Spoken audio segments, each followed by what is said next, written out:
man de yaakaar naa ne ndaw jafe na jafewul. parce que fi ndox daan taa boo demee ba tey fekk fa ay tepp-tepp xale yi am na si ñoo xam ne fi ñu toll nii ay jànq lañu. jànq pire nag am na fi ba tey.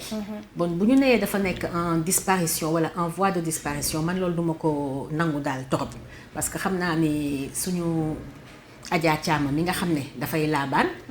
di wayi laabaan di yëkkati ay ñu tëdd. moom war na ci xam lu bari ndaw moom jeexu fi de.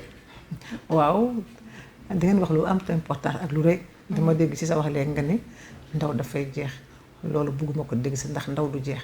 ndax jigéen jeexul dangay juddoo mu nekk jigéen kon ndaw ba tey fa mu nekk mu nga fa damay wax ni foofu fa mu nekk ku fa dugg rek yaa ko fa defal yaa ko fa yóbbu. mais xam nga ñun réew mi léegi dañoo bëgg a nekk naan dañu nekk léegi ay jamono xaw ma 20e siècle xaw ma. te yàlla te luñ fi bàyyi woon ba tey ma nga fa. ndaxte loolu dafa am nekk loo xam ni yow Adja Mariam doomu Amina moo dafa loo xam ne moom mooy kiiwu jigéen nu mu tudd. mooy sagam loolu mooy alalu jigéen.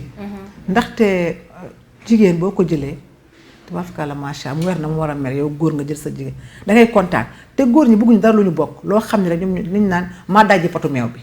dañ koy dégg seen waxtaan buñ ñëwee fekk la nga mel na leen war a ne loo leen def dañ koy nangu ndax dañ naan kii téye na boppam waaye buñ ñëwee fekk ñu ci yow nga mel ni sabar gu yàqu xoolal bu leen xoolee ba bu leen neexu sax ñu defar la bagage di ko xale di wax ma defar la bagage kon jigéen ñi dañu war di woddu c'est très important.